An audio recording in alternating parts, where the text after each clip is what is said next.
안녕하십니까, 이진우입니다. 우리나라에서는 집을 살 때 국민주택 채권이라는 나라에서 발행하는 이자율이 아주 낮은 채권을 반드시 꼭 사야 됩니다. 정부에서 찍은 채권을 산다는 건 그 금액만큼 정부에 돈을 싼 이자로 빌려줘야 된다는 건데요. 이 정도 집을 살 정도면 부자일 테니까 정부에 돈 좀 빌려주세요 하는 취지로 만든 법입니다. 그런데 최근에 이 채권 금리가 많이 오르면서 집값 외에 또 다른 부담이 되고 있습니다. 금리가 오르는 이유는 뭐고, 금리가 올랐을 때 이 채권은 어떤 기능, 역할, 상황을 만드는 건지 자세하게 좀 따져보겠습니다. 코로나19 이후에 주 4일제를 도입한 기업들이 전 세계적으로 꽤 늘었는데요. 장시간 노동으로 유명한 일본에서도 주 4일제를 도입하는 기업이 늘고 있습니다. 특히 최근에는 히다치라는 대기업도 4일만 일을 해도 급여를 그대로 주는 제도를 도입한다고 해서 관심인데, 구체적으로 어떻게 되고 있는 건지 이것도 좀 알아보겠습니다. 미국의 3월 소비자 물가지수가 발표됐는데 작년 3월과 비교할 때 무려 8% 이상 올랐다는 소식, 간단히, 그러나 결코 간단하지는 않은 소식으로 들여다보겠습니다. 4월 13일 수요일 손에 잡히는 경제 바로 시작합니다.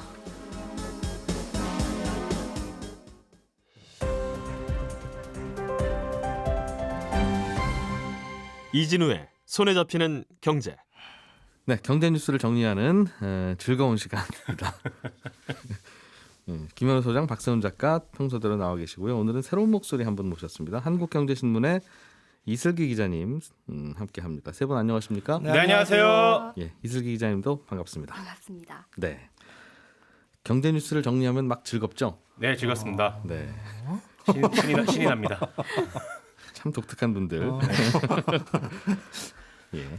김현우 소장님이 준비해 오신 소식부터 들어보죠. 네. 집이나 차를 살 때는 집값, 차값만 내는 게 아니라 예, 세금도 내고 당연히 그렇죠.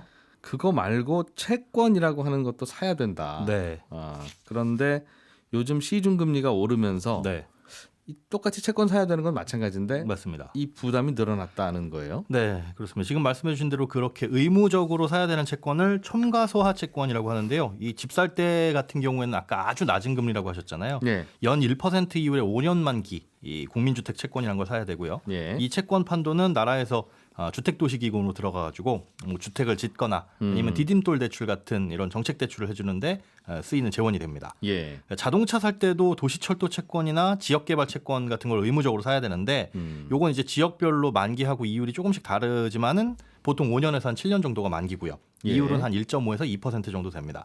이런 채권의 의무 매입 비율은 뭐 지역마다 조금씩 다르고, 자동차 같은 경우엔 구입하는 뭐 부동산의 가격과 뭐 차량의 배기량에 비례해서 매입액이 커집니다. 예. 그러니까 주택의 경우에는 시가 표준액의 한 1.3에서 3.1%, 그리고 차량 같은 경우에는 차값의 뭐 3에서 20%에 해당하는 채권을 사야 돼요. 그래서 비싼 집이나 아니면 배기량이 큰 차를 살수록 목돈이 필요한데, 네. 이런 목돈을 5년에서 7년 동안 묵혀놓고 만기까지 갖고 있기는 부담스러우니까 이 채권을 사자마자 그 즉시 약간의 손해를 보고 되파는 걸 가정하고 그 손해보는 만큼만 보통 돈을 냅니다. 손해는 왜 보죠? 헐값에 팔아야 되니까요. 쉽게 얘기해서 내가 지금 1,000만 원어치 채권을 사는데 네. 이걸 팔게 되면 가지고 있으면은 뭐 2년, 5년치의 이자라든가 이런 것들을 생각했을 때 그걸 미리 좀 일찍 팔게 되는 거니까 좀 헐값에 판다. 라고 보시면 됩니다. 그러니까 정부한테 주는 금리가 네. 시중 금리보다 웬만하면 낮으니까. 이거 좀 사가실래요? 그럼 이제 얼마인데요? 1%요. 그러면 야, 요즘은 은행 가면 2% 주는데? 그럼 좀 깎아드릴게요. 사가세요. 그렇습니다. 이런 상황이 벌어지는 모양이에요. 네, 이게 이제 채권 할인율인데 1,000만 원어치 사는데 채권 할인율 5%다 그러면은 네. 계산하기 쉽게 그냥 50만 원 요만큼 손해 보고 끝나는 겁니다. 그런데 네, 예. 지금 말씀하신 것처럼 그 할인율은 채권 시중 금리에 영향을 받잖아요. 근데 시중 금리가 요즘에 많이 오르다 보니까 2년 전에 비해서 지금 이 할인율이 한 4배에서 5배까지 올랐습니다. 그 말은 정부한테 빌려주는, 억지로 빌려주는, 이 채권의 금리는 네. 어차피 똑같고 매우 낮은데 고정 1%인데 시중 금리가 높게 오르니까 맞습니다. 아무도 이거 안 살려가려고 예전보다 더욱더. 그렇습니다. 또 5년, 7년을 묵혀놔야 되니까 더욱더 크게 헐값에 팔아야. 그러려면 차익을 많이 팔리는 보상해주고 웃돈 더 주고 팔아야 된다 이거죠. 예, 그렇습니다. 구체적으로 얼마나 늘어난 겁니까? 부담이. 주택부터 예를 들자면 서울에서 5억짜리 아파트를 살 경우에 네. 채권 매입액은 1,300만 원입니다. 1,300만 원어치 채권을 사야 돼요? 됩니다. 네. 그런데 지금으로부터 2년 전인 2020년 4월 13일에 이 집을 사는 경우에는 할인율이 약 2.28%예요. 그러니까 29만 원 정도만 내면 되는데 네. 어제 기준으로 똑같은 집을 산다고 가정을 했을 때는 할인율이 5배가 넘는 11.66%입니다.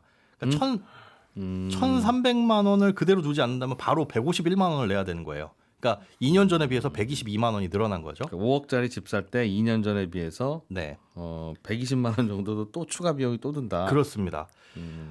자동차 같은 경우에는 서울에서 1600cc 이상 중형승용차를 타면 뭐 12%, 2000cc가 넘어가면 20%를 내야 되는데 매입해야 차값에. 되는데, 네네. 예. 3천만 원짜리 중형승용차, 그러니까 2천은 안 넘는, 2000cc는 안 넘는 승용차를 산다고 가정을 하면 360만 원어치의 이 채권을 사야 됩니다. 근데 네. 이 차를 2년 전 오늘 샀다면 할인율이 3.35%, 한 12만 원 정도만 내고 끝냈으면 돼요. 네. 근데 똑같은 차를 만약에 어제 샀다 이렇게 가정하면 할인율이 15.564%입니다. 그러니까 56만 원 정도를 내야 되니까 2년 전보다 48만 원 비싼 돈을 내야 됩니다. 그러니까 어제 박세훈 작가가 자동차 가격 자체가 오르는 이 카플레이션에 대해서 설명을 해드렸는데 예. 차체 가격과는 별도로 시중금리가 올라가면서 물론 대출금리도 올라가고 이런 거 외에 이 첨가소화체의 할인율도 오르는 바람에 부동산이나 차를 살 때 가격 부담이 조금 더 늘어났다. 이렇게 말할 수가 있습니다. 이런 제도 왜 만들었는지는 이해도 되고 네. 옛날에는 나라 돈 필요한데 어디서 세금 걷을 데는 없고 그렇죠. 그냥 집 사는 분, 차 사는 분한테 그냥 갖다 안기면 예. 뭔가 싶어서 그냥 얼떨결에 내는 경우도 있고 그런 분들은 그러니까 소수니까 네. 내세요 해도 뭐 되고 뭐 여유가 있으신 분이라고 그랬는데 보니까. 네. 이제는 좀 정리 좀 하면 좋겠어요. 그리고 특히나 자동차 같은 경우에는 상황에 따라 가지고 이걸 면제해주거나 좀 할인해주거나 하는 건 이제 지자체별로 할 수도 있습니다. 그래서 뭐 일부 지역에서는 지금 현재 자동차 살 때 이걸 면제해주고 있는데 예. 또 이게 또 문제가 있는 게 전기차 같은 경우는 배기량이 없잖아요. 그러다 보니까 서울에서는 서울을 제외하고는 이거 안 매기고 있는데 또 서울은 네. 매기고 있고 이런 부분에서 차이도 좀 발생을 합니다. 나라 돈 필요하면 세금으로 거두면 되고 네. 뭐 또 돈 많은 분들이 내세요 하면 내면 되는 건데 예. 여기 이런 데 붙이고 저런 데 붙이고 하는 게 있긴 있어요. 그죠? 맞습니다. 그러니까 이게 언제 사느냐에 따라서 세금이 다른 거 아닙니까? 그런 셈이죠. 그러니까 고금리 때 사면 안 된 더 세금을 내는 많이 더 내야 내는 되는 거죠. 이유는 뭐예요? 그게 이게 운이죠. 운입니다. 차 살 때 혹은 집 살 때마다 나라에서 정부미를 한가만히 주는데 네. 아유 이거 먹기는 싫어. 그래서 일반미로 바꿔 먹으려면 이제 시중 쌀 가격이 비싸지면 차액을 더 내야 되는 그렇습니다. 그런 얘기 같기도 하고. 예. 그냥 그럼 이 채권을 할인을 안 하고 네. 팔지 않고 이 채권이라는 게 정부한테 돈 빌려준 거니까 네. 원금은 그대로 줄 거고 만기까지 갖고 있으면 그대로 주죠. 뭐 이자도 매우 낮다고는 하는데 주긴 줄 거고. 네. 그럼 그냥 갖고 있으면 예. 지금 당장 나가는 몇백만 원이란 이 돈은 안 나가도 되는 건데 그렇죠. 어떤 게 좋아요?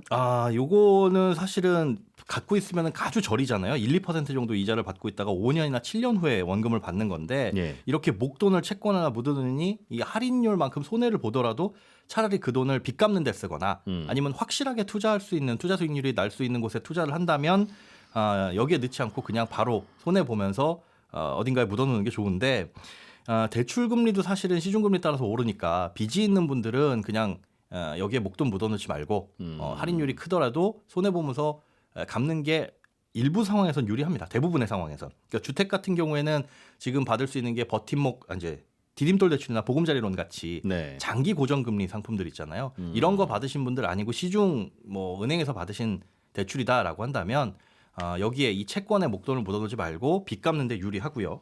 또 자동차 같은 경우는 할인율이 더 크기는 하지만 계산해 보니까 대략 연 3% 넘는 대출이 있다면 채권에 넣어놓지 말고 빚 갚는 게 유리하고 그런데 대출이 난 전혀 없고 또 5년간 연 2, 3% 수준으로 굴릴 만큼 자신도 없다. 확정적인 것도 잘 모르겠다라고 하신다면은 그냥 채권으로 들고 있다가 만기가 되면 찾아가는 게 유리합니다. 우리한테 이거 사간 사람들은 만기까지 들고 있거나 뭐 그렇겠다는 거죠? 그렇죠. 알겠습니다. 또 좀 알아둬야 될 건 작년 10월 말 기준에서 찾아가지 않은 이 지방채권 미환급금이 한 2,400억 원 정도가 돼요. 요거 지금 올해 3월부터 시도에서 정한 금고은행이 따로 있거든요. 뭐 서울은 신한은행 뭐 이런 식으로 여기 홈페이지에 가시면 앱을 통해서 간단하게 조회를 할 수가 있습니다. 지금 뭐 말씀하신 거죠? 찾아갈 돈이 있다고요? 네. 예전에 이 채권을 묻어놓다가 5년 전에, 7년 전에 깜빡하고 바로 할인 안 하고 예, 방금 예. 설명해 주신 대로 그냥 갖고 있었다가 예. 뭐 근데 이자도 받고 원금도 돌려받지 라고 그렇죠. 생각하고 그냥 책상 서랍에 넣어두신 분들 네. 그런데 그걸 안 찾아간 게 2,400억 원이나 되니까 아. 예전엔 이걸 은행을 방문했어야 되거든요. 근데 예. 지금은 은행 홈페이지 앱을 통해서 바로 조회하고 바로 환급도 받을 수 있습니다. 이게 무슨 종이 쪽지 같은 걸 갖고 있나 봐요. 저도 안 갖고 있어 보셨죠? 예. 갖고 있진 않아서 이제 전산으로 줘야 됩니다. 알겠습니다. 이슬기 기자님, 준비해 오신 소식이 일본에서는 주 4일제를 한다. 그러니 우리도 좀 하자는 뉘앙스를 담고 계신 거죠. 그렇죠. 네, 맞습니다. 일본의 히타치라는 회사가 주 4일제를 도입한다고요? 네. 음. 히타치는 철도나 방위 산업 같이 이제 국가 인프라가 주력 사업인 일본 대기업인데요. 네. 이번에 주 4일제를 포함한 유연근무제를 올해 안에 도입하기로 노사가 합의를 했습니다.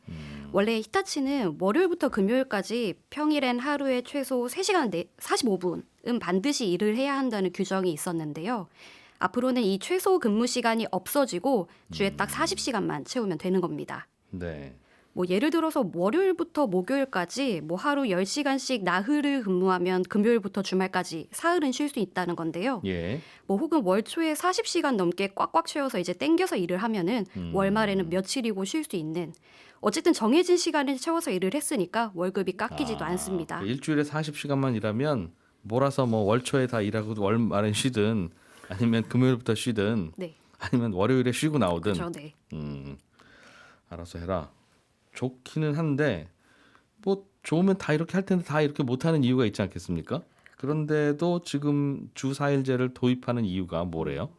사실 이거는 어제 오늘 얘기가 아니고요. 네. 이제 아베 총리가 집권하던 2010년대 중반부터 일본 정부가 추진해온 일하는 방식 개혁이랑 무관하지 않습니다. 일본은 저출산이 굉장히 오랫동안 지속해 왔잖아요. 예. 그래서 노동 인구가 계속해서 줄어든다는 문제가 있었는데요. 네. 그래서 이제 육아나 간병 때문에 이를 양립하기 어려운 사람들도 노동시장에 적극적으로 참여할 수 있게 만들자 하는 논의가 굉장히 활발해졌습니다. 예. 그래서 뭐 일하는 시간을 노동자 스스로가 자유롭게 조절할 수 있다면 아이를 돌보거나 간병을 하면서도 충분히 회사를 다닐 수 있다는 거죠. 네. 그렇겠어요. 특히 이제 노인 인구 많아지니까 부양을 해야 되는 네. 자녀들도 있을 거고 네. 사회 문화가 그렇다면 코로나 때문이라도 또 회사 나오기 어려운 경우들도 있었겠죠. 네, 맞습니다. 한국에서도 이제 코로나 확산 때문에 유치원이나 학교가 쉬면서 아이 키우는 부모님들이 굉장히 어려움을 많이 겪었잖아요. 예. 뭐 일본 부모님들도 같은 이유로 휴직을 하거나 아니면 직장을 그만두는 경우가 굉장히 많아졌습니다. 뭐 일본이 안 그래도 일손이 부족한데 코로나로 일손이 더 부족해진 상황이 된 거죠. 예. 그렇다 보니까 이제 재택근무 같이 유연근무제를 기업들이 적극적으로 도입하기 시작한 겁니다. 그리고 또 막상 유연근무제를 해보니까 생각보다 나쁘지 않네라는 겁니다. 직원 이 입장에서 아니면 회사 입장에서도 해보니까 예. 생각보다 그렇게 나쁘지 않더라. 뭐 예를 들어 야후재팬 같은 경우도 있는데요. 네. 야후재팬은 지금도 사원의 90% 이상이 재택근무 중입니다. 뭐 반년에 한 번 정도만 본사에 출근하는 경우도 있고 네. 심지어 이달부터는 비행기로 출근을 해도 상관이 없다라는 겁니다. 아니 그거야 뭐 언제든 상관없죠. 뭘로 출근하든 회사에서 돈 내라고 하지 않는 한 네, 뭐 걸어가도 되고 뭐 근데 멀리 살아도 된다는 거죠. 그만큼. 뭐 이제 그래도 아침 8시까지는 출근 이런 건 아니고요. 예. 아, 한 11시쯤 출근해서 비행기 타고 오느라고 늦었습니다. 이래도 된다는 거죠. 네, 이제 뭐 본사에 굳이 출근할 필요가 없으니까 일주일 뭐 한 달에 한 번쯤 이렇게 와도 비행기로 출근해도 하와이에 살다가 네. 그쵸. 한 달에 한 번 정도만 비행기 타고 잠깐 출근하고 요거 허용된다라는 거. 예. 그만큼 멀리 살아도 된다. 누구나 아니면 굉장히 누구나. 필요한 직원 누구나 네, 정말요? 지금 90% 이상이 그렇게 하고 있다고. 제가 이렇게 못하니까 어떻게든 좀 시비를 걸고 말이 됩니까? 뭐 이런 식의 뉘앙스로 질문은 던지고 있는데 그렇군요. 네. 어. 그렇다 보니까 꼭 시간 채워서 출근을 할 필요가 없고 어디서 일하든 성과만 내면 된다는 그런 인식이 자리 잡은 건데요. 네. 그렇다 보니까 이제 복잡한 도쿄에서 굳이 살지 않고 뭐 고향의 널찍널찍한 집에 살면서 일하는 사람들도 굉장히 많이 늘었다고 합니다. 뭐 이런 사람들한테 다시 도쿄 와서 일을 다시 해라고 하면은 사무실로 출근해. 네, 그러면 회사를 아예 옮기거나 그럴 가능성도 없지 않아 있겠죠. 예전에도 사실은 이럴 수는 있었는데 옮기겠습니다. 그러면 뭐 그러세요. 사람 많습니다. 뭐 이렇게 하니까 네. 못 옮기니까 재택근무 못 하고 재택근무 못 하니까 도쿄에 살아야 되고 도쿄에 살아야 되니까 또 시간 많이 걸리고 힘들고 그랬던 건데 그렇죠. 근본적인 이유는 근로자가 귀해지고 맞아요. 구인하는 회사들은 늘어나고 맞습니다. 해서 균형이 깨졌기 때문이다. 그렇겠네요. 네. 음.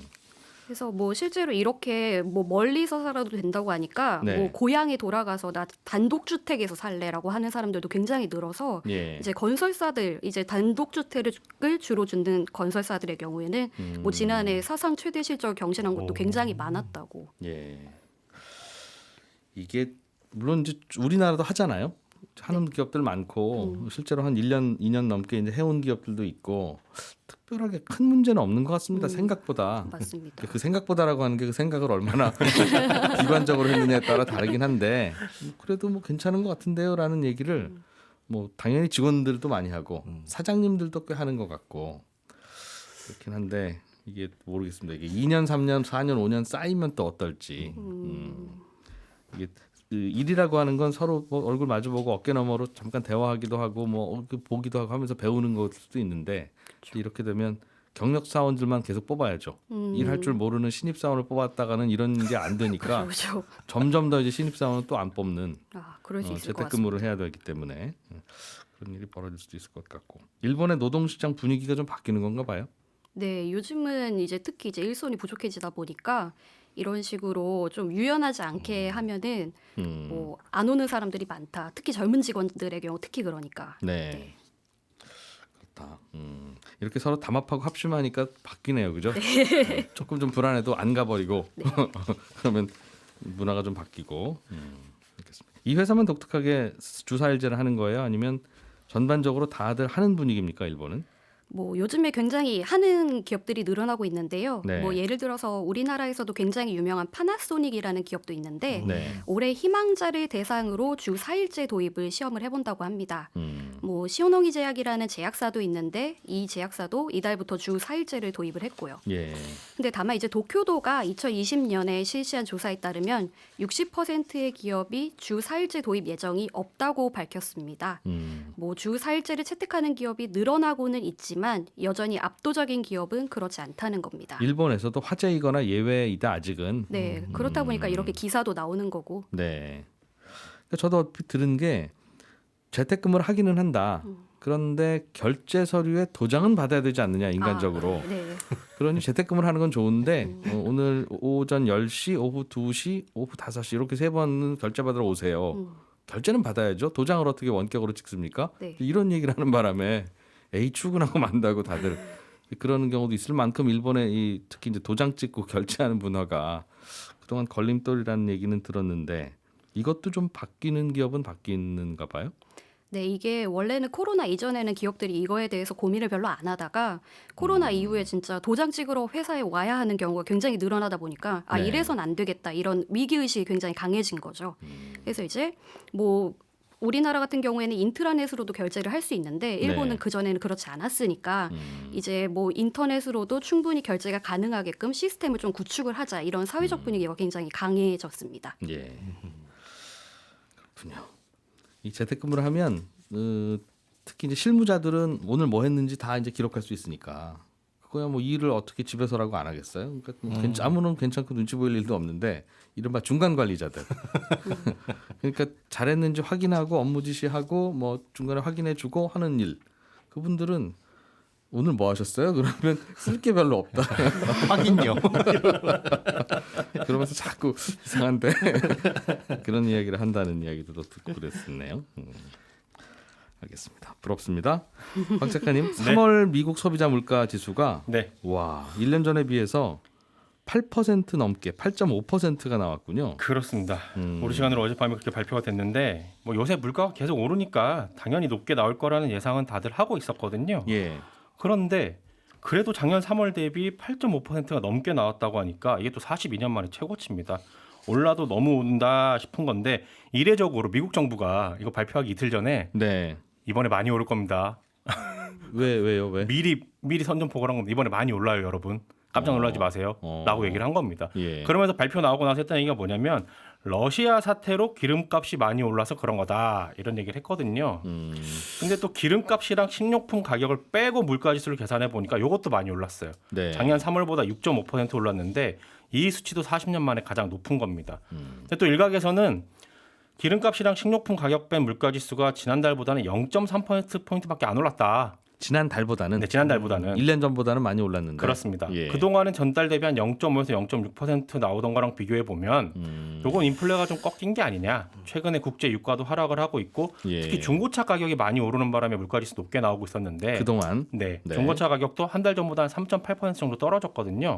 그러다 보니 다음 달부터는 물가지수가 좀 내려갈 거다라는 전망을 하기도 하는데 여전히 다수 의견은 무슨 소리냐. 앞으로도 여전히 안전벨트 꽉 붙들어 매야 된다. 물가는 더 오를 수도 있다라는 네. 게 다수 의견입니다. 그러면서 나오는 얘기는 결국은 미국이 기준금리를 생각보다 더 빨리 더 많이 올리겠구나라는 건데 특히 요즘 같은 경우는 그동안 금리 빨리 올리면 안 된다라고 하던 연준 위원들도 생각을 바꿔서 네. 이거 빨리 0.5%포인트씩 빨리빨리 올려야 된다 이렇게 주장을 하거든요. 그래서 다음번 금리 결정하는 회의가 다음 달 초에 열리는데 0.5%포인트 올리는 게 이제는 기정사실화 돼가는 그런 분위기입니다. 지금 미국의 기준금리가 한 칸 올려서 네, 0.0이었다가 0.25죠? 네, 0.25에서 0.5. 네, 그런 구간으로 표시되긴 합니다만 네, 만약에 다음 달에 두 칸을 한꺼번에 올리면 네, 이제 0.75 네. 이렇게 되는 거고 우리나라 기준금리는 이제 지금 한 1.25쯤 되니까 그렇죠. 미국 금리가 거의 이제 우리나라 기준금리 근처까지 올라오는 거예요. 그렇습니다. 그리고 아마 곧 역전될 것 같은데 그렇습니다. 우리나라 금리는 그럼 어떡하지? 뭐 이런 고민도 좀 하겠어요. 고민이 많습니다. 미국이 금리 올리면 외국인 투자자들이 미국으로 빠져나가게 되고 그러면 우리나라에서 달러가 빠져나가니까 달러가 귀화해져서 달러 값이 오르게 됩니다. 우리 경제 환율이 오르겠군요. 그렇습니다. 예. 환율 중요하다는 건 뭐 다 아는 사실인데 그래서 우리도 미국이 금리를 올리면 아무래도 따라가는 경향이 있긴 합니다. 그렇다고 무조건 올리는 건 아닌데 따라가는 경향이 있긴 하죠. 기준금리 올리게 되면 내 대출금리나 예적금 금리 영향 주게 되고 그래서 우리가 미국 물가, 미국 금리를 계속 지켜보는 건데 마침 내일 한국은행에서 금리 결정하는 회의 열리거든요. 내일이 금융통화위원회 회의예요. 그렇습니다. 그래서 이번에 올릴지 말지가 큰 관심인데 네. 한국은행이 이 금리 결정하기 전에 금융투자협회라는 곳에서 채권 애널리스트 대상으로 설문조사 같은 거 하거든요. 한번 맞춰봐라. 네, 미리. 이번 올릴 것 같아요, 안 올릴 것 같아요 하는데 어떻대요? 반반 나왔습니다. 아, 네. 올릴 거라고 보는 쪽에서는 우리나라 물가도 빠르게 오르고 있으니까 거기에 대응할 필요성이 커졌다라고 볼 거라는 점 그리고 미국이 금리 올려서 투자 자금 빠져나가기 전에 선제적으로 빨리 대응할 필요가 있다. 그걸 아마 한국은행이 알 거다. 그래서 올릴 거다라는 거고 예. 반면에 안 올릴 거라고 보는 쪽은 다음 달에도 금리 결정하는 회의가 열리니까 우리나라에서 네, 이번 달은 좀 지켜보고 예. 미국이 다음 달에 기준금리를 올리면 거기에 따라서 올려도 늦진 않다라고 보는 건데 이준우 기자님 내일 어떤 결정할 거라고 보세요? 뭐 어디 하기에는 한국은행 총재가 아직 안 정해졌다면서요. 정해지긴 했는데 이제 절차가 남아있죠. 뭐 청문회 해야 되고 뭐 이런 게 있으니까. 네. 그래서 뭐 그냥 넘어가 쪽일 것이다. 뭐. 올려야 되는데 왜 저한테 그러세요? 네, 손에 잡히는 경제 여기서 마무리하겠습니다. 박세훈 작가, 김현우 소장 감사하고요. 이슬기 기자님 더욱 감사합니다. 그리고 들어주신 청취자 여러분 정말 고맙습니다. 저는 손경제 플러스에서 11시 5분에 다시 한번 인사드리죠. 고맙습니다. 이진우였습니다.